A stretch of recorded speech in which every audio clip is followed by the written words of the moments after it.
चलो, तो हम लोगों ने दोस्तों लास्ट क्लास में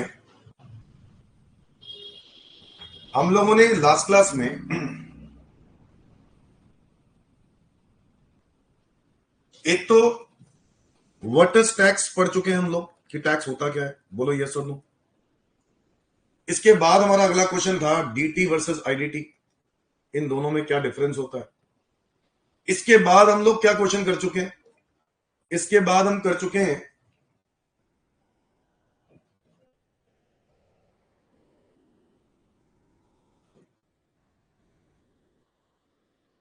constitutional provision, constitution of India. हम लोगों ने डिस्कस किया था कॉन्स्टिट्यूशन ऑफ इंडिया। और क्या डिस्कस कर चुके हैं हम डिस्कस कर चुके हैं कि एक होता है दोस्तों असेसमेंट ईयर और एक होता है प्रीवियस ईयर। इसके अलावा मैं थोड़ा सा आपको इनकम टैक्स एक्ट की इंट्रोडक्शन दे चुका हूं, और जैसे कि आप लोग जानते हैं कि असेसमेंट या प्रीवियस ईयर के अलावा असेसी के बारे में थोड़ी बहुत बातें बताई थी। असेसी क्या होता है, असेसमेंट क्या होता है, ठीक है, असेसिंग ऑफिसर क्या होता है। अब आपको लाइव पिक्चर दिखाया था दोस्तों, असेसिंग ऑफिसर होते कौन है, असेसिंग ऑफिसर होते कौन है। एओ वो पर्सन है जो आपकी इनकम को असेस करता है, मानते हो कि नहीं, मानते हो कि नहीं। जो पर्सन आपकी इनकम को असेस करता है उसको क्या बोलते हैं, एओ, असेसिंग ऑफिसर। यही तो बात हो रही थी उस दिन क्लास के अंदर। तो जो पर्सन आपकी इनकम्स को असेस करता है हम उसको बोलते हैं असेसिंग ऑफिसर। और किसकी इनकम को असेस करता है, किसकी इनकम को असेस करता है, असेसी की इनकम को असेस करता है। असेसी कौन है, a person who is liable to pay tax. Assessee वो person who is liable to pay tax, और असेसिंग ऑफिसर वो पर्सन है जो आपकी टैक्स को कैलकुलेट करता है। किस ईयर में करता है, जब उसको इंफॉर्मेशन मिलती है। कब मिलती है, असेसमेंट ईयर में मिलती है, क्योंकि असेसमेंट ईयर में हम आईटीआर फाइल करते हैं। तो असेसी जब असेसमेंट ईयर में आईटीआर फाइल करता है तो गवर्नमेंट को इंफॉर्मेशन मिलती है और वो असेसिंग ऑफिसर आपकी इनकम को क्या करता है, असेस, है ना। किस साल की इनकम को, पिछले साल की इनकम को, यस और नो, उसको बोलते हैं प्रीवियस ईयर। इस पूरे प्रोसेस को बोलते क्या है, असेसमेंट। इस पूरे प्रोसेस को क्या बोलते हैं, assessment. Is that clear everyone. तो इस पूरे प्रोसेस को असेसमेंट बोलते हैं। ये सब बातें हम लोगों ने पिछली क्लास में करी थी। मैं थोड़ा सा आगे जाना चाहता हूं, कुछ बच्चे अगर नए ऐड हुए हैं तो उनको भी पता चल जाए, एक नई बात भी बताना चाहता हूं। आप लोगों ने सुना तो है कि income tax officers, income tax department. आप लोग जानना चाहोगे कि इनकम टैक्स डिपार्टमेंट होते कौन है, तो आओ समझते हैं इनकम टैक्स डिपार्टमेंट के बारे में। इनकम टैक्स डिपार्टमेंट के बारे में बच्चों, अगर मैं इनकम टैक्स डिपार्टमेंट के बारे में बताऊं ना, तो सबसे पहले डिपार्टमेंट में सेंट्रल गवर्नमेंट आता है। कौन आता है, सेंट्रल गवर्नमेंट। किसी भी डिपार्टमेंट, कोई भी डिपार्टमेंट, गवर्नमेंट डिपार्टमेंट की बात करूं, सबसे टॉप पे कौन होता है, सेंट्रल गवर्नमेंट। सेंट्रल गवर्नमेंट के नीचे कौन काम करता है, ministry of finance. Ministry of finance, finance ministry इसके नीचे काम करती है। तो टॉप पर होता है सेंट्रल गवर्नमेंट और उसके नीचे होता है finance ministry, finance ministers, ministry of finance. इसके अंडर कौन काम करता है, इसके अंडर काम करता है रेवेन्यू डिपार्टमेंट। कौन काम करता है, रेवेन्यू डिपार्टमेंट। दोस्तों, रेवेन्यू डिपार्टमेंट के अंडर आता है central board of direct taxes, जिसका नाम मैंने पहले भी लिया था। सीबीडीटी वो अथॉरिटी है जो डायरेक्ट टैक्सेस को मैनेज करती है। हमारे देश में डायरेक्ट टैक्सेस को मैनेज कौन करता है, central board of direct taxes. और इनडायरेक्ट टैक्सेस को मैनेज कौन करता है, central board of indirect taxes and customs. तो डायरेक्ट टैक्सेस को मैनेज करने वाला बोर्ड है CBDT. Is that clear everyone. तो हमारे देश में आज अगर आप मुझसे पूछो कि कौन है जो डायरेक्ट टैक्सेस से रिलेटेड सारी पावर रखता है, तो डायरेक्ट टैक्सेस से रिलेटेड पावर रखने वाला इंसान या पावर रखने वाला बोर्ड सीबीडीटी है।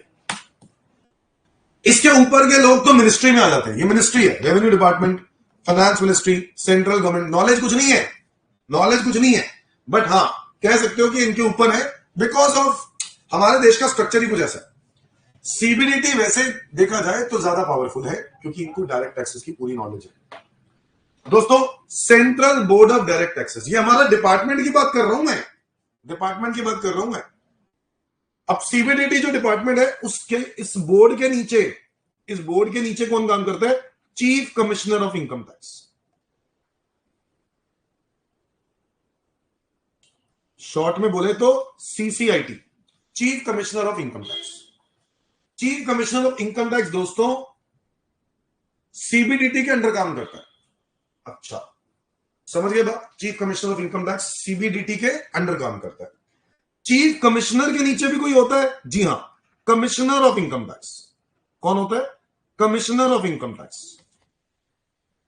तो सबसे टॉप पे कौन है? सेंट्रल गवर्नमेंट, फिर finance ministry, revenue department, CBDT. CBDT के नीचे कौन है? Chief commissioner. और चीफ कमिश्नर के नीचे कौन है? Commissioner of income tax. समझ में आ रही है कि बात नहीं?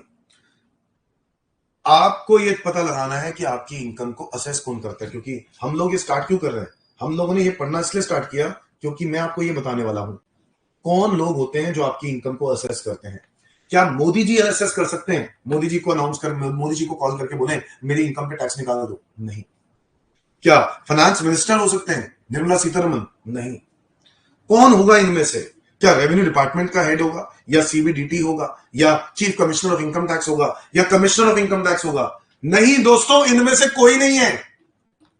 इनमें से कोई नहीं है। ये सब अथॉरिटी पावर रखते हैं, ये मैनेज करना है इनको।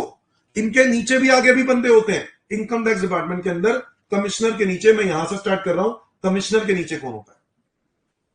कमिश्नर के नीचे होता है दोस्तों एडिशनल कमिश्नर। कौन बैठता है? Additional commissioner. नाम में ही एडिशनल है। एडिशनल मतलब कमिश्नर के अलावा, एक्स्ट्रा, है ना? तो ये जो एडिशनल कमिश्नर है ये कमिश्नर ऑफ इनकम टैक्स के साथ में है। और दोस्तों कमिश्नर के कह सकते हैं कि कमिश्नर ज्यादा पावरफुल है, एडिशनल कमिश्नर ऑब्वियसली कम। इसके नीचे होता है बच्चों जॉइंट कमिश्नर। कौन बैठता है? Joint commissioner. जेसी बोल सकते हैं, शॉर्ट में क्या बोल सकते हैं? जेसी। जॉइंट कमिश्नर्स होते हैं, और जॉइंट कमिश्नर्स के नीचे होते हैं असिस्टेंट या फिर डेप्यूटी कमिश्नर। असिस्टेंट या फिर डेप्यूटी कमिश्नर। इनको शॉर्ट में या तो एसी बोलते हैं या डीसी बोलते हैं। DC deputy commissioner, AC assistant commissioner. क्या मेरी बात समझ में आई? नॉर्मली ये दोनों की पोस्ट की जो पावर्स होती हैं वो सिमिलर होती हैं। नॉर्मली दोनों की पावर्स क्या होती हैं? सिमिलर होती हैं। बट जो डेप्यूटी कमिश्नर है उसकी असिस्टेंट कमिश्नर से पावर थोड़ी सी ज्यादा होती है, एक आधी पावर, बस दैट्स इट। अदरवाइज दोनों सेम है, इसलिए मैंने दोनों को साथ में लिख दिया। असिस्टेंट कमिश्नर डेप्यूटी कमिश्नर के नीचे आता है दोस्तों इनकम टैक्स ऑफिसर्स। कौन आते हैं? Income tax officers. दोस्तों ये है सीक्वेंस, समझो। चीफ कमिश्नर के नीचे कमिश्नर, कमिश्नर के नीचे एडिशनल कमिश्नर, फिर आएगा जॉइंट कमिश्नर। जॉइंट कमिश्नर के नीचे आएंगे असिस्टेंट कमिश्नर या डेप्यूटी कमिश्नर, और उसके नीचे आएंगे इनकम टैक्स ऑफिसर्स। और मैं आपको बता दूं जो इनकम टैक्स ऑफिसर है, जो इनकम टैक्स ऑफिसर है वो लास्ट रैंक है गैजेटेड पोस्ट की। गैजेटेड पोस्ट समझते हो? जिनके पास गवर्नमेंट ऑफिसर वाली पावर है, वो ITO, income tax officer. Income tax officers के ऊपर सारे गेस्टेड पोस्ट के होते हैं। आपने कभी देखा होगा, आप लोगों को भी जब सिग्नेचर कराने होते हैं, क्या कहते हैं, आपने कभी देखा होगा ना, ये रजिस्ट्रेशन फॉर्म भरा जब आपने, तो आपको बोला गया होगा सीए इंस्टीट्यूट के मेंबर, या सीएमए इंस्टीट्यूट के मेंबर, या सीएस इंस्टीट्यूट के मेंबर, या फिर गवर्नमेंट का डेजिग्नेटेड ऑफिसर। वो डेजिग्नेटेड ऑफिसर कौन है? ITO, income tax officer. मैं आपको सच बताऊं तो इनकम टैक्स ऑफिसर वही ऑफिसर है जो आपके घर पे आके रेड मारता है। तो रेड मारने वाला काम कौन करता है? इनकम टैक्स ऑफिसर करता है। हाँ, तो यही है वो चेन। रेड मारने वाले जो ऑफिसर्स है ना, वो यही है, इनकम टैक्स ऑफिसर से स्टार्ट होते हैं। मतलब अगर आपको रेड मूवी याद आ रही हो, तो रेड मूवी में जो अक्षय कुमार जो रोल प्ले कर रहा था, वो कोई कमिश्नर का थोड़ी ना था, वो आईटीओ था, इनकम टैक्स ऑफिसर। और फिर भी आपने देखा कितनी पावर्स थी उसके पास। रेड अगर मूवी देखी हो, नहीं देखी है तो मैं रिकमेंड करूंगा, अगर आप इनकम टैक्स की नॉलेज लेना चाहते हो, आप जानना चाहते हो टैक्स वाले क्या होते हैं, किस लेवल के पावर होती है, तो आप लोग रेड मूवी जरूर देखो। रेड, ये अजय देवगन की एक मूवी है, जो आपको पता चलेगा कि इनकम टैक्स का क्या लेवल होता है। दोस्तों असिस्टेंट कमिश्नर डिप्टी कमिश्नर के नीचे होता है आईटीओ। आईटीओ के नीचे भी कोई होता है? जी हां, इनके नीचे होते हैं इंस्पेक्टर्स, जो छानबीन करने आते हैं। इनको होते हैं इनकम टैक्स इंस्पेक्टर्स, जो छापे मारने में हेल्प करते हैं, जो लोग चेक करते हैं पैसा कहां पे छुपा हुआ है, टक टक टक टक टक, समझ गए? दीवारों में चेक करना, फर्नीचर तोड़ देना, फोड़ देना, इधर उधर से उखाड़ देना सब कुछ, और फिर उसमें से पैसे निकालना, ये काम होता है इंस्पेक्शन करने वालों का। ये इंस्पेक्टर्स पुलिस इंस्पेक्टर नहीं है, ये इनकम टैक्स के इंस्पेक्टर्स हैं। इंस्पेक्ट करना इनका काम है। क्या मेरी बात समझ में? इंस्पेक्टर्स के नीचे भी कोई होते हैं सर? होते हैं ना, क्लर्क। क्लर्क। अब आप डिसाइड कर लो आपको क्या बनना है। अगर आपको बनना है इनमें से, क्योंकि जब मैंने डिपार्टमेंट पहली बार देखा था तो मुझे तो बड़ा मन था। मैं आपको बताऊंगा मैं क्यों नहीं बना, और मैं क्यों नहीं मैंने ट्राई किया। करने को ट्राई कर सकते हो भाई, होंगे तो हम में से कोई एक जिन्होंने ट्राई किया, उन्होंने अचीव कर लिया। बट वही है, मेरा पैशन कहीं और चला गया, तो जब मैं कहीं और चला गया तो फिर मैंने ध्यान इस सब चीजों पे छोड़ दिया। बट यस, अगर आपके दिमाग में एक आइडिया है कि हाँ आप चाहते हो पावर्स हो, पावर्स हो, अगर आपके हाथ में ढेर पावर। आज पुलिस वाले भी डरते हैं, तो पता है किससे डरते हैं? इनकम टैक्स डिपार्टमेंट से। पुलिस वाले भी डरते हैं। कौन कौन नहीं डरता यार? सारे लोग डरते हैं, मिनिस्टर्स तक डरते हैं इनसे, डिपार्टमेंट से, क्योंकि इनके पास पावर्स हैं। और इनके पास पावर्स है राइट टू इंस्पेक्ट। इनकम निकाल लेते हैं, फिर इनकम अगर पता चली ब्लैक मनी है तो तुम्हें क्या कर सकते हैं? जेल करवा सकते हैं। बहुत सारी पावर्स है। क्या ये बात समझ में आ रही है?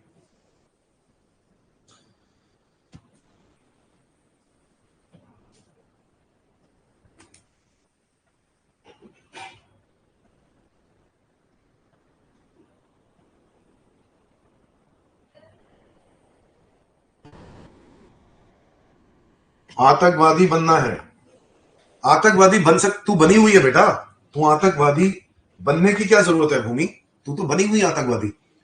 तू आतंक की तो मचाती है क्लास में आके। कोई इतना नहीं बोलता होगा जितना तू बोलती है, तो आतंकवादी तो हो गई तू।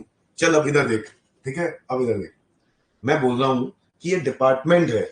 आप अगर इन डिपार्टमेंटल ऑफिसर्स में से कुछ बनना चाहते हो, तो ये डिपार्टमेंटल ऑफिसर्स के लिए आपको पता है आपको एग्जाम देने होते हैं। जी हाँ, अगर आपने एक एग्जाम सुने होंगे, एसएससी, स्टाफ सिलेक्शन कमीशन। सुना है कभी? सुना है कभी? Staff selection commission.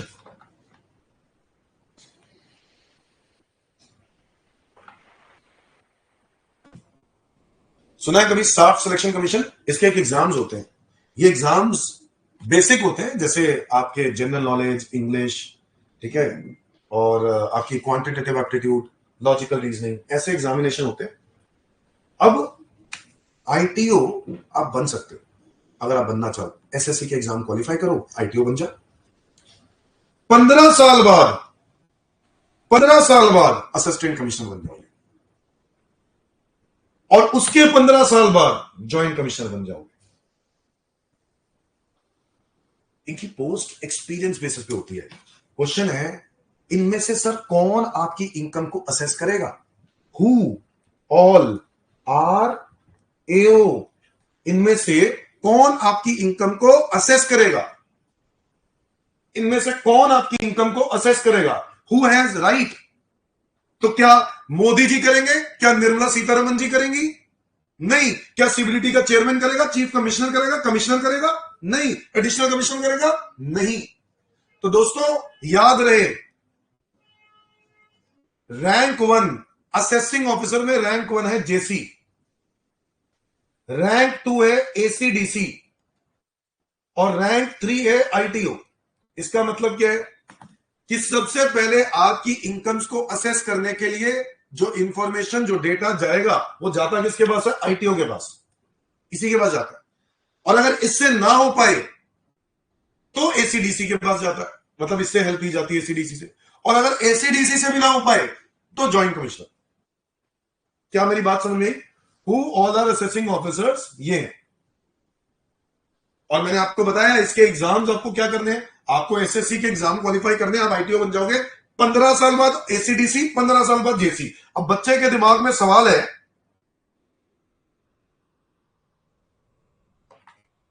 बच्चे के दिमाग में सवाल है कि सर जॉइंट कमिश्नर तो आप 30 साल में पहुंचे, तो फिर ऊपर कौन पहुंचता होगा? Additional commissioner, commissioner, chief commissioner, यहां पे कौन कैसे पहुंचेगा? ये बताओ हमें, यहां तक आप कैसे पहुंचोगे इन डिपार्टमेंट्स में? मतलब हम तो चाहेंगे ना हम डिपार्टमेंट की ग्रोथ होती रहे। अब यहां पे तो आपने तो यहीं पे खत्म कर दिया, 30 साल के बाद तो आपकी रिटायरमेंट आ जाएगी, रिटायरमेंट आने के बाद तो खत्म भाई, फिर क्या? बात तो सही है। ऐसे केस में गवर्नमेंट ने कहा कि भाई आपका एक और तरीका भी है, पता है आपको?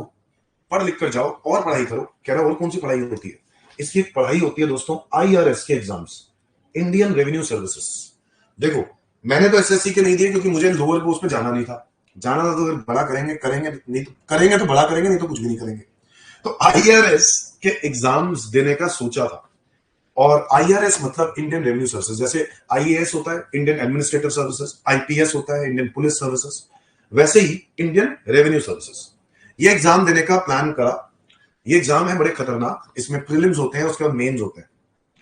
ठीक है, आपने वो मूवी देखी होगी, इसकी भी मूवी आई थी 12th फेल। ठीक है, प्रीलिम्स 4 एग्जाम होते हैं प्रीलिम्स के, बड़े टफ होते हैं, चैलेंजिंग होते वही है, general knowledge, QA, quantitative aptitude, logical reasoning, English, ये सब नॉलेज लेकर आप ये एग्जाम देते हो, ये एग्जाम क्वालिफाई करते हो। एग्जाम क्वालिफाई करने के बाद आपको मेंस एग्जाम देना होते हैं। क्या देने होते हैं? मेंस। मेंस एग्जाम क्वालिफाई करना होता है एक ही अटेम्प्ट में। अगर प्रीलिम्स के बाद आप मेंस एग्जाम क्वालिफाई कर जाते हो तो आपका इंटरव्यू होता है, और फिर इंटरव्यू क्लियर होता है तब जाके आपको पोस्ट मिलती है। तो होता क्या है? पहले प्रीलिम्स, फिर मेंस, फिर इंटरव्यू।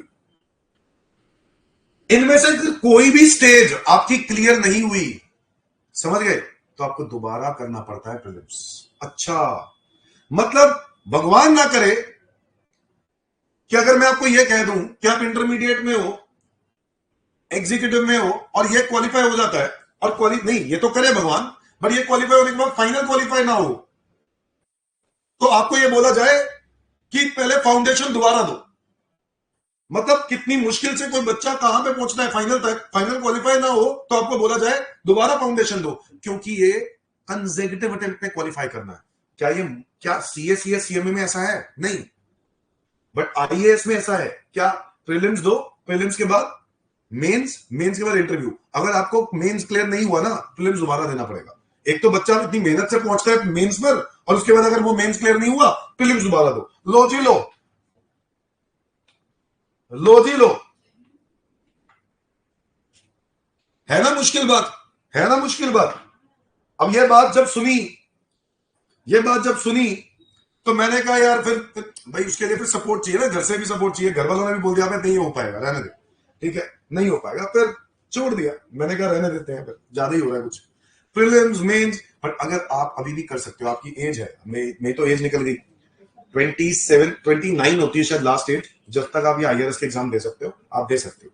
तो आईआरएस के एग्जाम अगर आप क्वालिफाई कर जाओ तो दोस्तों 5 साल बाद ज्वाइंट कमिश्नर, 5 साल बाद एडिशनल कमिश्नर, 5 साल बाद कमिश्नर, यानी 15 सालों में सीधा कमिश्नर ऑफ इनकम टैक्स। रुतबा ही अलग है, रुतबा ही अलग है भाई साहब कमिश्नर्स का। ये सब पोस्ट का रुतबा अलग है। वही नीली बत्ती वाली गाड़ी मिलेगी, व्हाइट कलर की एम्बेसडर, ठीक है, और साथ में बंदा होगा वो जो क्या कहते हैं सिक्योरिटी के लिए आपके पुलिस वाला होगा, दो बंदे सिक्योरिटी के लिए पुलिस वाले होंगे, ठीक है, साथ में दुनाली, और दुनाली में जो गन में वो गोलियां भी होंगी। ऐसा नहीं है कि गोलियां नहीं होंगी, हाँ, आप शूट भी कर सकते हो। समझ गए मेरी बात? हाँ, तो पावर्स है कि नहीं है? बहुत जबरदस्त पावर्स है। नीली बत्ती वाली गाड़ी हर बंदे को थोड़ा ना मिलती है, ठीक है। असिस्टेंट कमिश्नर, जॉइंट कमिश्नर, और फिर आप डायरेक्टली कमिश्नर, कमिश्नर बनने के बाद 15 सालों में कमिश्नर बन गए, फिर चीफ कमिश्नर में सिलेक्शन होती है, फिर सीबीडीटी के चेयरमैन बनते हैं। बड़ी दिक्कत है हमारे देश में, एक दिक्कत है, पढ़ लिखकर कहां तक जाओगे? सीबीडीटी तक ही तो जाओगे, सीबीडीटी तक तो जाओगे। बिना पढ़े जाओ डायरेक्टली कहां पहुंच जाओगे? बिना पढ़े जाओ डायरेक्टली गवर्नमेंट,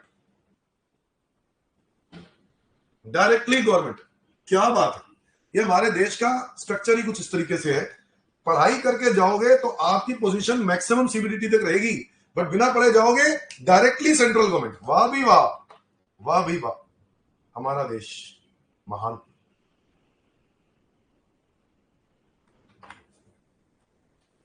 समझ गए? डायरेक्टली आप गवर्नमेंट के पास चले जाओ, फाइनेंस मिनिस्टर, रेवेन्यू डिपार्टमेंट, तो ये कोई पढ़ लिख कर थोड़ी ना जाते हैं, बिना पढ़े आप जा सकते हो। हमारे देश में कोई इनकी डिग्री थोड़ी ना। समझ गए मेरी बात? तो ये हमारा इनकम टैक्स का डिपार्टमेंट है, आपको डिपार्टमेंट पता होना चाहिए। क्या क्वेश्चन आ सकता है? Who all are assessing officers, इनमें से कौन असेसिंग ऑफिसर्स हैं? तो बताओ कौन कौन है? जेसी, एसीडीसी और आईटीओ। जेसी, एसीडीसी और आईटीओ, ये तीनों असेसिंग ऑफिसर्स हैं। सबसे पहले आपकी इनकम को कौन असेस करेगा? आईटीओ। अगर इससे ना हो पाए तो एसीडीसी, इससे ना हो पाए तो जेसी। और जो जेसी कह देगा वही आपका आंसर होगा, वही आपका आंसर होगा जो जेसी कह देगा। ज्वाइंट कमिश्नर ही सब चीजों का सॉल्यूशन दे देगा, वही आपका आंसर। स्वाति बेटा, काश मेरे पापा भी पॉलिटिक्स में होते। अरे जो नहीं है तो उसकी बात अभी क्यों इस बारे में बात कर रही? अभी फिलहाल जो हो सकते हैं, तू हो सकती है पॉलिटिक्स में, तू चली जा पॉलिटिक्स में। फालतू की बातें, पॉलिटिक्स में जाना है, कमाल की बातें होंगी। भूमि स्वाति अपने ही लगे हुए हैं, बाकी बच्चों को भी पढ़ने दो भाई, तुम अपने ही लगे हो। मैं ये होती, मैं वो होती, मैं ऐसे कर लेती, मैं पॉलिटिक्स चले जाती, मैं आतंकवादी बनना चाहती हूं, मैं ये करना चाहती हूं। कमाल ही हो गई तुम लोगों की। अब चुपचाप ध्यान से सुनो। सर जो ज्वाइंट कमिश्नर कह देगा वही मानना पड़ेगा? हाँ वही मानना पड़ेगा। मेरा इनकम टैक्स का नोटिस आया, मुझे बोला गया कि आपको 1 लाख रुपए देने हैं। मैंने कहा 1 लाख रुपए देने? कह रहे हाँ आपको 1 लाख रुपए देने हैं। तो मैंने कहा 1 लाख रुपए तो नहीं, मेरा टैक्स नहीं बनता इतना, मेरा टैक्स इतना नहीं बनता, मेरा टैक्स तो सिर्फ 20,000 रुपए बनता है। वो कहता है कि नहीं जी आपका 1 लाख ही बनता है। मैंने कहा नहीं सर, मेरा टैक्स इतना बनता ही नहीं। कह रहा जो करना कर लो, ज्वाइंट कमिश्नर ने नोटिस भेजा है, मजाक है क्या? ज्वाइंट कमिश्नर ने जो बोला है वो करना पड़ेगा। सर क्या बात है, मैं केस कर दूंगा, मैं केस कर दूंगा। मैं किसके पास जाऊंगा केस के लिए? क्या मैं इनके अगेंस्ट जा सकता हूं? जी हाँ जा सकते हो। इस डिपार्टमेंट के अगेंस्ट जा सकते हो, बिल्कुल जा सकते हो। कौन है जो आपकी सुनेगा? कौन है? मोदी जी मेरे जान पहचान में है, मैं मोदी जी को कॉल करूंगा। अरे कोई नहीं सुनेगा। फाइनेंस मिनिस्टर निर्मला सीतारमन मेरे जान पहचान के, नहीं कोई नहीं सुनेगा। चीफ कमिश्नर कोई नहीं सुनेगा। बच्चों इस डिपार्टमेंट में से कोई सुनेगा ही नहीं, उसका डिपार्टमेंट ही अलग है। उस डिपार्टमेंट में ऑफिसर का नाम होता है कमिश्नर अपील्स। क्या नाम होता है? Commissioner appeals. Commissioner appeals. जो जो ऐसे कभी केसेस होते हैं, कभी भी ऐसे केसेस होते हैं। कैसे केसेस?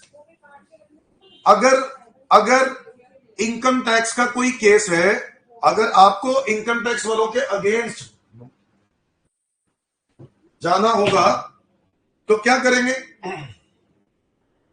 इनकम टैक्स वालों के अगेंस्ट जाना होगा तो क्या करेंगे? कमिश्नर अपील्स के पास जाओगे। कहां जाओगे? कमिश्नर अपील्स के पास। क्या ये बात समझ में आ गई? अगर इनसे केस हार जाते हो तो कहां जाओगे? सर हार गए, कमिश्नर अपील ने कहा मेरा डिपार्टमेंट सही। अपील का मतलब समझ गए ना? अपील का मतलब है गुहार। तो अगर आपने इनकम टैक्स डिपार्टमेंट जो इनकम मतलब मेरे लिए मेरे अगेंस्ट अगर आप सॉरी इनकम टैक्स डिपार्टमेंट के अगेंस्ट आप जाना चाहते हो, यानी जेसी ने जो बोला था कि 1 लाख का टैक्स बनता है और आप कहते हो नहीं, तो आप कहां जाओगे? कमिश्नर अपील आपकी बात सुनेगा, आप इनके पास जाके अपील करोगे। अपील करने के बाद वो लोग जवाब देंगे। मान लेते हैं कि अपील कमिश्नर अपील कहता है नहीं जी नहीं, मेरा डिपार्टमेंट सही है, आप गलत हो, आपको 1 लाख रुपए देने होंगे। अब आप कहां जाओगे? अब आप रोगे? बोलो, रोगे? रोना ही पड़ेगा, ऑप्शन ही नहीं है। नहीं जी नहीं, कमिश्नर अपील के पास आप जाओगे एक ट्रिब्यूनल के पास जिसका नाम है income tax appellate, income tax appellate tribunal, ITAT. क्या नाम है? बोलो, ITAT, income tax appellate tribunal. नहीं नहीं नहीं, सीधा सुप्रीम कोर्ट जाने का कोई तरीका नहीं होता। पहले कमिश्नर अपील, कमिश्नर अपील के बाद आईटैट। सुप्रीम कोर्ट वेले नहीं बैठा हुआ तुम्हारे केसेस लड़ेंगे, पहले कमिश्नर अपील। समझ गए? कमिश्नर अपील से केस हार गए तो जाओगे कोर्ट ट्रिब्यूनल के पास, उसका नाम है आईटैट, इनकम टैक्स एपेलेट ट्रिब्यूनल। यहां से भी अगर केस हार गए इनकम टैक्स अपीलेट ट्रिब्यूनल ने बोला नहीं जी नहीं, हमारा डिपार्टमेंट सही है, आप गलत, आपको 1 लाख का टैक्स देना पड़ेगा। अब इनके अगेंस्ट जा सकते हो, कहां? High court. कहां जा सकते हो? High court. हाई कोर्ट में जाके अपील कर सकते हो कि सर ये मेरे साथ हो रहा है और मेरा 1 लाख का इनकम टैक्स बनता नहीं है, तो मैं क्या करूं बताओ। तो ठीक है, हाई कोर्ट में अगेंस्ट गए आप इनकम टैक्स अपीलेट ट्रिब्यूनल के अगेंस्ट, और मान लेते हैं हाई कोर्ट ने भी यही बोल दिया कि नहीं सर, इनकम टैक्स डिपार्टमेंट बिल्कुल सही है, आप गलत, आपको टैक्स देना पड़ेगा। तो मैं क्या करूं? डर जाऊं? रूम? नहीं, अभी भी एक अपॉर्चुनिटी है। पता है कहां चले जाओ? सुप्रीम कोर्ट चले जाओ। कहां चले जाओ? Supreme court. हाई कोर्ट से भी केस हारने के बाद अब कहां चले जाओ? Supreme court. चलो ठीक है जी, सुप्रीम कोर्ट चले गए, सुप्रीम कोर्ट में केस जाके लड़ते हैं और जाके बोलते हैं कि सर ऐसा ऐसा हुआ है। तो अगर सुप्रीम कोर्ट ने भी ये बोल दिया कि नहीं जी इनकम टैक्स डिपार्टमेंट सही है, आप गलत, अब क्या करूं? अब क्या करूं? अब आप घर जाके सो जाओ, घर जाके सो जाओ। हाँ, घर चले जाओ, क्योंकि सुप्रीम कोर्ट का माई बाप कोई नहीं है। सुप्रीम कोर्ट का एक ही फादर है और वो है president of India. But president of India के पास भी इनकम टैक्स लॉ से रिलेटेड कोई पावर नहीं है। President of India supreme court से ऊपर जरूर होता है, बट उसके बाद पावर क्या होती है पता है? कि अगर सुप्रीम कोर्ट ने कोई जजमेंट दे दी है, किसी को फांसी की सजा दे दी है, तो उसको उम्र कैद में कन्वर्ट कर सकता है प्रेसिडेंट ऑफ इंडिया। और किसी की अगर उम्र कैद है तो उसको फांसी की सजा में कन्वर्ट कर सकता है। उसके डिसीजन को कितना चेंज कर सकता है बस, बाकी और कोई पावर नहीं है। तो इसके बाद आपको घर ही जाना पड़ेगा। कहां जाना पड़ेगा? घर। कोई ऑप्शन नहीं है। एग्जाम में नहीं लिखना घर जाना है, समझ गए? एग्जाम में मत लिख देना। क्या मेरी बात समझ में आ गई? क्या मेरी बात समझ में आ गई? क्या ये पूरा डिपार्टमेंट आपको समझ में आ गया कि नहीं? इनकम टैक्स डिपार्टमेंट पूरा समझ में आ गया कि नहीं? नोट करो फटाफट इनकम टैक्स डिपार्टमेंट के बारे में, नोट करो और डन बोलो। मुझे डन का मैसेज दो, मैं समझूंगा कि हो गया। डन का मैसेज डालो।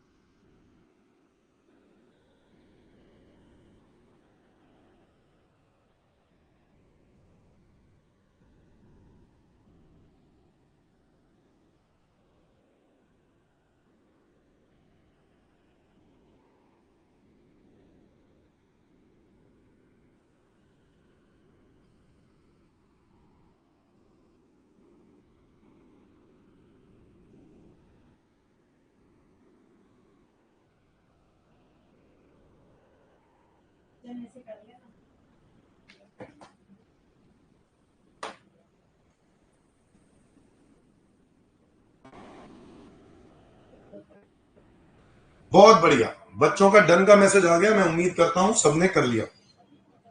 तो ये है इनकम टैक्स डिपार्टमेंट, हमारा छोटा सा मोटा सा डिपार्टमेंट के बारे में आपको जानकारी पता होनी चाहिए। आप इनकम टैक्स लॉ पढ़ रहे हो, आपके पेरेंट्स ही पूछ सकते हैं, है ना? तो इसलिए पता होना चाहिए। इसके बाद इनकम टैक्स डिपार्टमेंट के बाद आ जाओ दोस्तों, समझते हैं वापस इनकम टैक्स एक्ट के बारे में। और इनकम टैक्स एक्ट 1961, बच्चों मैंने आपको इसमें बताया था देयर आर कितने सेक्शंस? 298 सेक्शंस। और कितने स्केड्यूल्स? 14 स्केड्यूल्स। बताया था कि नहीं? इनकम टैक्स लॉ में 298 सेक्शंस है, 14 स्केड्यूल्स है। ये कौन सा ईयर होता है? 1961। ये एक्ट के साथ जो 1961 लगता है, ये कौन सा ईयर होता है? जिस ईयर में लॉ इफेक्टिव होता है या जिस ईयर में लॉ पास होता है? क्या लगता है? जिस ईयर में लॉ पास होता है या लॉ इफेक्टिव होता है? बताओ ये कौन सा ईयर होता है? 1961। मतलब कोई भी एक्ट के अंदर जो ईयर लिखा जाता है, ये क्या होता है? पास वाला ईयर या इफेक्टिव वाला ईयर? दोस्तों ये वो ईयर है जिस ईयर में लॉ पास होता है, इफेक्टिव नहीं होता, पास होता है। अच्छा, पास होता है? जी हां, 1961 में ये लॉ पास हुआ था। और इसका मतलब यह है कि सबसे पहले लोकसभा से अप्रूवल मिल गया, फिर राज्यसभा से अप्रूवल मिल गया, फिर प्रेसिडेंट का असेंट मिलता है। हमारा इनकम टैक्स लॉ की अगर बात करें तो ये इफेक्टिव कब से हुआ? 1/4/1962 से। कब से इफेक्टिव हुआ?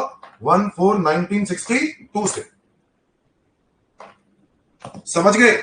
हर लॉ इफेक्टिव वाले ईयर में, पास वाले ईयर में इफेक्टिव नहीं होता। वो लॉ कई बार इफेक्टिव, हाँ कोइंसिडेंटली पास और इफेक्टिव वाला ईयर अगर सेम है, तो वो ईयर हो जाता है। अदरवाइज वो लॉ पास वाला ईयर नहीं लगाते, तो सॉरी इफेक्टिव वाला ईयर नहीं लगाते, वो हमेशा पास वाला, जिस ईयर में लॉ पास हुआ था।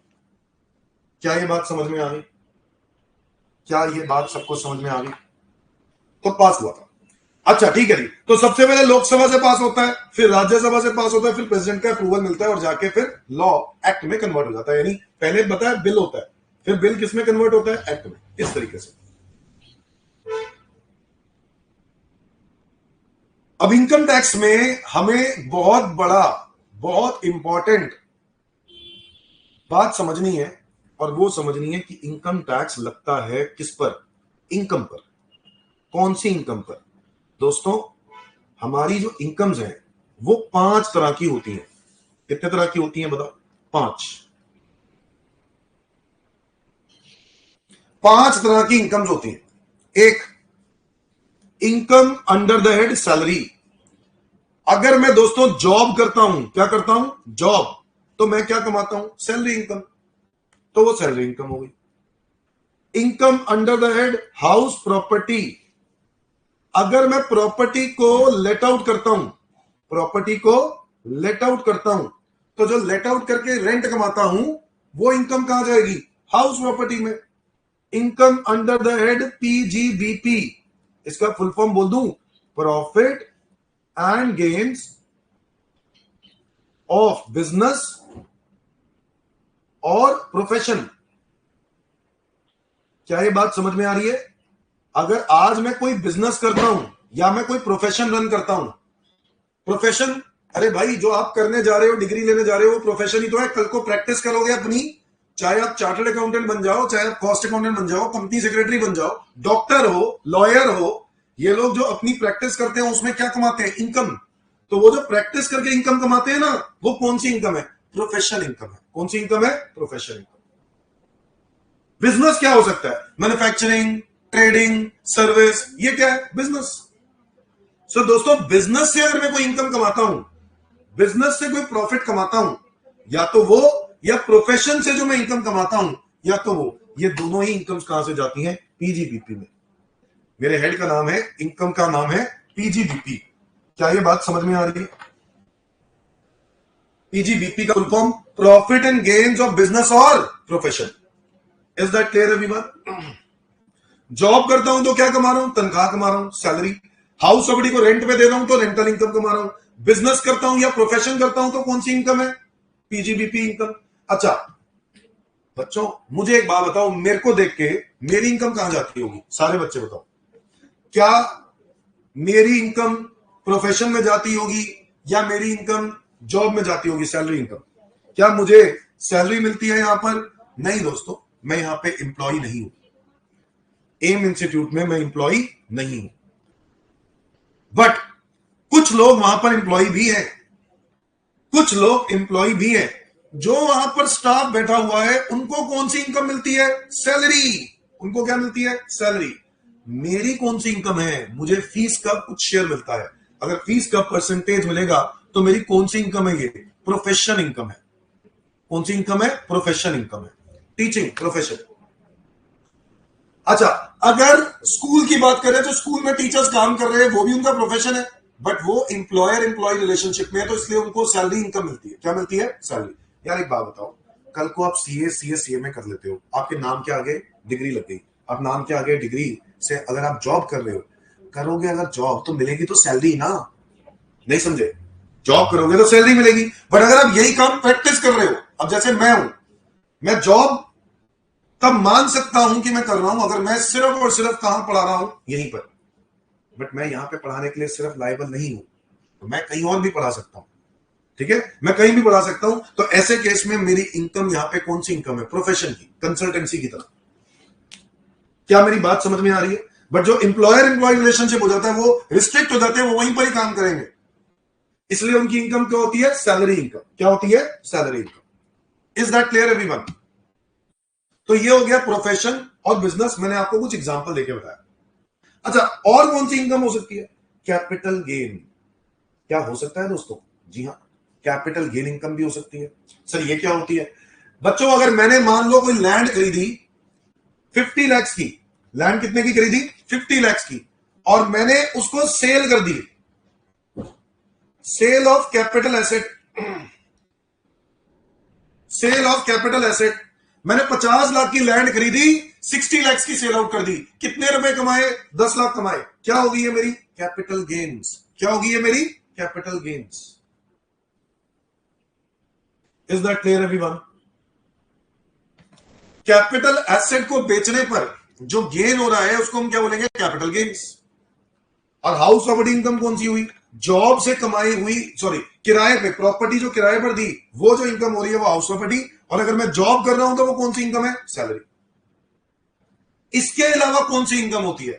बच्चों, अगर कोई इनकम किसी भी कैटेगरी में ना आए तो वो जाती है अदर सोर्सेस। कहां जाती है? Other sources. इसका क्या मतलब है? इसका मतलब है कि मान लो इंटरेस्ट इनकम, मेरे को एफडी से इंटरेस्ट आ रहा है, बताओ क्या एफडी से जो इंटरेस्ट आ रहा है क्या वो मेरी जॉब है? क्या वो मेरा हाउस प्रॉपर्टी का रेंट है? क्या वो मेरा कोई बिजनेस है? घर बेच दिया बेटा, कैपिटल गेन। ठीक है, घर बेच दिया, कहां आएगा? Capital gain. बताओ, पीजीबीपी इनकम, मुझे बताओ, इंटरेस्ट की बात कर रहा हूं, क्या इंटरेस्ट इनकम मेरी सैलरी इनकम है? क्या वो मेरी जॉब है? क्या मेरा हाउस प्रॉपर्टी का किराया है? क्या वो मेरा बिजनेस है? क्या वो मेरा कैपिटल गेन है? नहीं। क्या है वो मेरा? Other sources. क्या है वो मेरी इनकम? Other sources. अच्छा, और बताओ, मुझे बताओ, डिविडेंड, डिविडेंड इनकम कौन सी है? बताओ, डिविडेंड इनकम कौन सी है? डिविडेंड, कंपनी ने शेयर्स, किसी कंपनी के आपने शेयर्स खरीद लिए, उस शेयर्स पर आपको क्या मिल रहा है? डिविडेंड। क्या ये जॉब है? नहीं। हाउस प्रॉपर्टी का किराया है? नहीं। बिजनेस है? बिल्कुल भी नहीं। कैपिटल गेन है? नहीं। तो क्या है ये? Other sources.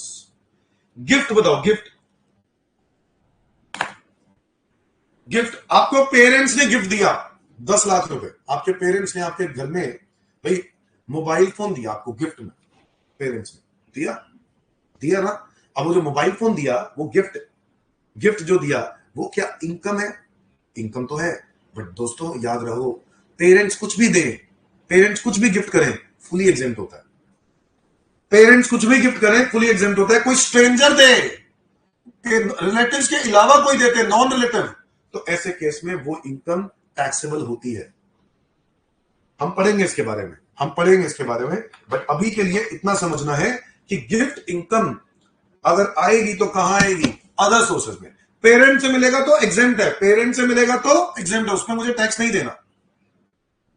बच्चों, एक होता है एग्जेम्प्ट इनकम, एक होती है टैक्सेबल इनकम। इनकम दो तरह की हो सकती है, एग्जेम्प्ट, टैक्सेबल। एग्जेम्प्ट का मतलब मुझे उस इनकम पे टैक्स नहीं देना, टैक्सेबल मतलब उस इनकम पे क्या देना है? टैक्स। यही तो फर्क है। बताओ ये सुन लो, तो एग्जेम्प्ट इनकम जिसपे मुझे टैक्स नहीं देना, टैक्सेबल इनकम जिसपे मुझे टैक्स देना है। तो गिफ्ट, इंटरेस्ट, डिविडेंड, ये सारी की सारी मेरी इनकम्स हैं। इनमें से कुछ एग्जेम्पशंस भी हो सकती हैं, हम तो अभी सिर्फ इनकम की बात कर रहे हैं, अदर सोर्सेज में जाएगा। अच्छा, आपको जुआ खेलने की आदत है, जुआ खेलते हो, मुझे सब पता चल गया। ठीक है, आईपीएल में ड्रीम 11 में लगाते हो, या वो रमी सर्कल में लगाते हो, रमी सर्कल में, है ना? तो उसमें आप जीतते हो। बच्चों बताओ ये कौन सी इनकम है? सर सैलरी, जॉब करते हो? नहीं। House property, business? नहीं। Capital gain? नहीं। कहां जाएगा? Other sources. कहां जाएगा? Other sources. तो ऐसी इनकम, इसको इसीलिए बोलते हैं रेजिड्यूअल हेड। क्या बोलते हैं इसको? रेजिड्यूअल। रेजिड्यूअल मतलब जो इनकम बच जाए, जो इनकम किसी का ना हुआ उसका कौन होगा? अदर सोर्सेस होगा। अच्छा, जो इनकम किसी का ना हुआ उसका कौन होगा? Other sources. क्या ये बात समझ में आ गई कि नहीं? क्या ये बात समझ में आ गई कि नहीं? हाँ, जो भी तुम बोलो, स्वाति गैम्बलिंग कह रही है, कुछ भी, जो भी तुम्हारे दिमाग में, स्वाति रोज पत्ते खेलती है, स्वाति रोज कार्ड गेम्स खेलती है, कार्ड गेम्स में जीतती है स्वाति, तो कार्ड गेम्स वाली इनकम भी कहा जाएगी अदर सोर्सेस, है ना स्वाति। तो कहने का मतलब है, अच्छा रिश्वत मिली, रिश्वत, रिश्वत ये इनकम कहां जाएगी? सैलरी है नहीं, हाउस प्रॉपर्टी है नहीं, बिजनेस है नहीं, कैपिटल गेन है नहीं, तो कहां जाएगी? Other sources. चलो, तो ये हमारी 5 तरह की इनकम्स है, हर पर्सन की 5 तरह की इनकम हो सकती है। तो गवर्नमेंट कहते हैं जो भी आपकी इनकम हो, उस इनकम को 5 हिस्सों में डिवाइड कर दो। 5 हिस्सों में क्या कर दो? क्लासिफाई कर दो, या तो सैलरी, या हाउस प्रॉपर्टी, या बिजनेस, या कैपिटल गेन, या फिर अदर सोर्सेस। इन 5 हिस्सों में डिवाइड कर दो। क्या ये बात समझ में आ गई?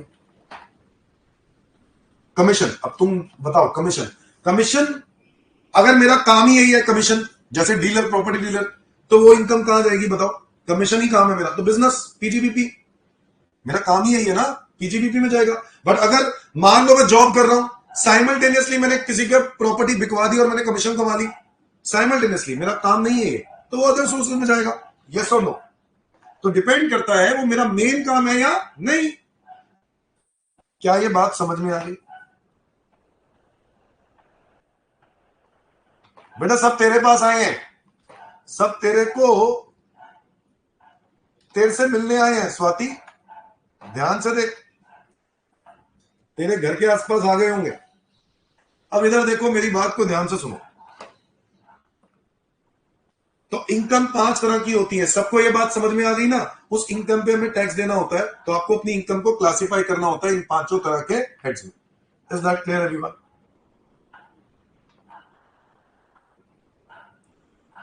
इसको कुत्तों की आवाज सुननी है, ठीक है, और पता नहीं कहां ध्यान कहां है, मुझे तो ये समझ में नहीं आ रहा। चलो एक बात और समझते हैं, sources of income tax law. मैं आपको टैक्स रेट्स की बात अगली क्लास से स्टार्ट कर दूंगा, बट आपको यह समझना है कि इनकम टैक्स लॉ कैसे बना, उसके बाद ही समझा पाऊंगा। इनकम टैक्स लॉ कैसे बना, इसके सोर्सेज क्या हैं? सबसे पहले तो याद रखो इनकम टैक्स एक्ट 1961, ये इनकम टैक्स लॉ का सबसे इंपॉर्टेंट सोर्स है। मतलब आज इनकम टैक्स लॉ जो बना है वो किस वजह से बना है? इसी से बना ना, इनकम टैक्स लॉ तो इसी को बोलते हैं। अच्छा, इनकम टैक्स एक्ट के अलावा इनकम टैक्स के रूल्स भी होते हैं। इनकम टैक्स रूल्स 1962 में आ गए थे। कहां आए थे? 1962 में। सर ये रूल्स क्या करते हैं? इस रूल्स के अंदर यह बताया जाता है कि किस तरीके से हमें इनकम टैक्स की कैलकुलेशन करनी है। रूल्स बताए जाते हैं, बेसिकली प्रिंसिपल्स बताए जाते हैं, ठीक है। इनकम टैक्स एक्ट तो हो गया कानून, ठीक है, और इसके अंदर उसी कानून से रिलेटेड क्या है? Rules, guidelines. रूल्स क्या हो गई? गाइडलाइंस। अब इनकम टैक्स रूल्स होगा 1962, ये भी part of income tax law है। इसके अलावा बच्चों एक और एक्ट है जो हर साल इनकम टैक्स के अंदर अमेंडमेंट्स लेके आता है, चेंजेस लेके आता है। पता है आप लोगों को? इस एक्ट का नाम है फाइनेंस एक्ट। इस एक्ट का नाम है फाइनेंस एक्ट। फाइनेंस एक्ट हर साल आता है दोस्तों, बट जिस साल सेंट्रल गवर्नमेंट के इलेक्शंस होते हैं उस साल 2 बजट आते हैं, आपको पता है ना। इस साल 2024 में सेंट्रल गवर्नमेंट के इलेक्शंस हुए हैं, कितने बजट आए हैं? 2। पहले एक बार मार्च में आया और अब फिर से इस बार आया। मेरी बात समझ में आई? तो जब सेंट्रल गवर्नमेंट के इलेक्शंस होते हैं उस साल में जो मिड ऑफ द ईयर जो नया बजट अनाउंस होता है, उसी बजट के अंदर कुछ टैक्स के चेंजेस आते हैं, और यही हुआ रिसेंटली। निर्मला सीतारमन ने काफी कुछ चेंजेस अनाउंस किए। ऐसा क्यों होता है कि जिस साल सेंट्रल गवर्नमेंट इलेक्शन हो उस साल 2 बजट आएंगे?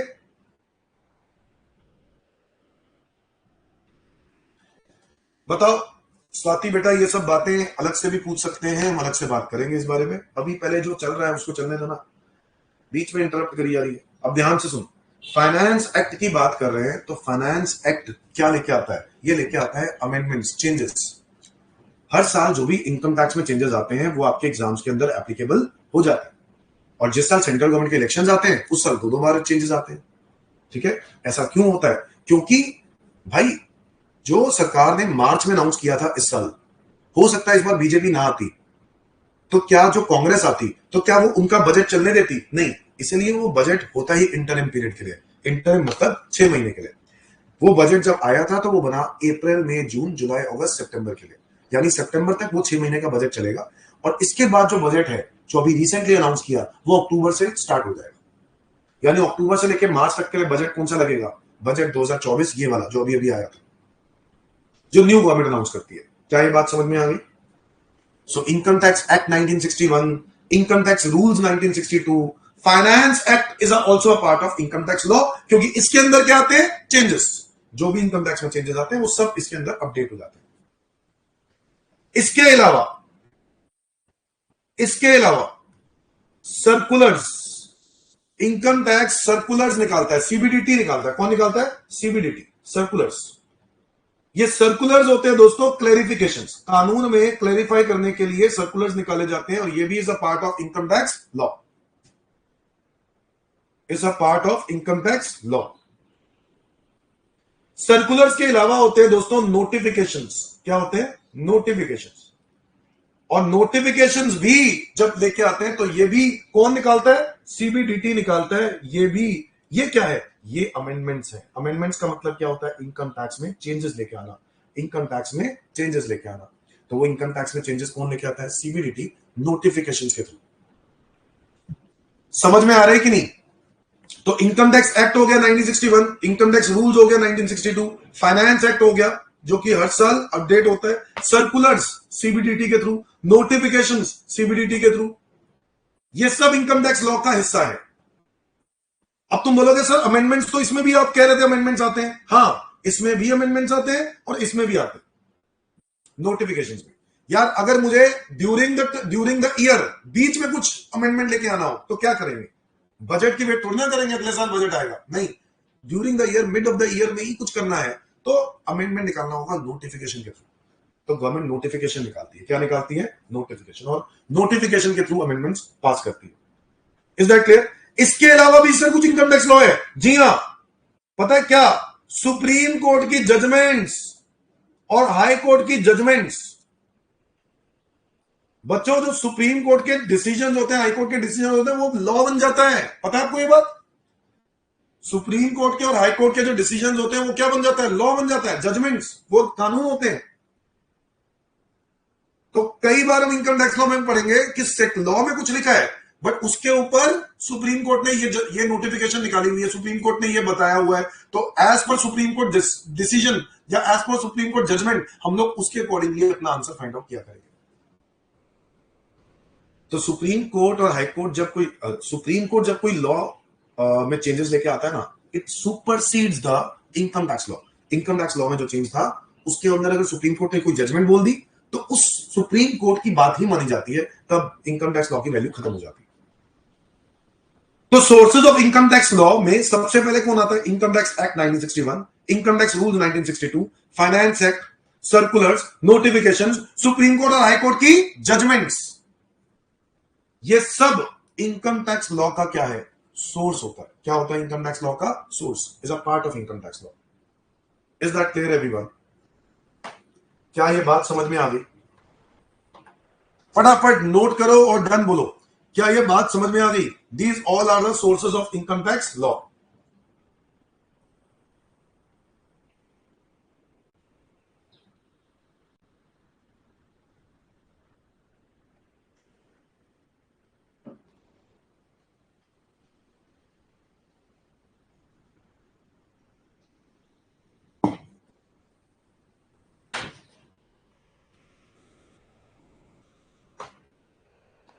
डन दोस्तों? क्या सारे बच्चों ने लिख लिया है?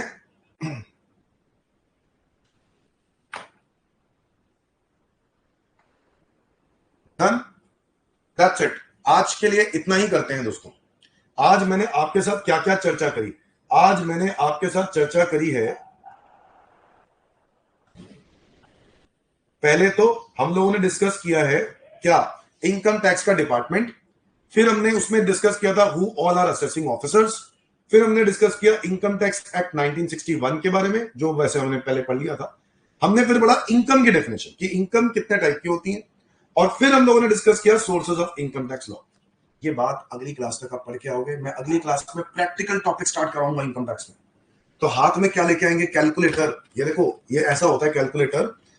पता है कैलकुलेटर कैसा होता है? ये अब आपको पता है ना, आप इंटरमीडिएट एग्जीक्यूटिव लेवल पे आ गए हो, तो अब आप कैलकुलेटर का इस्तेमाल कर सकते हो। तो प्लीज कैलकुलेटर लेके आएंगे, कोई कंजूसी नहीं करेगा कि मैं कैलकुलेटर तब लूंगा जब एग्जाम आएंगे। तो कैलकुलेटर लेके आने हैं, कैलकुलेटर यूज करना है, समझ गए? तो अगली क्लास से कैलकुलेटर जरूर होंगे सबके साथ, और अगली क्लास से हम लोग टैक्स रेट्स पढ़ेंगे। ठीक है, आज के लिए इतना ही, बाय बाय।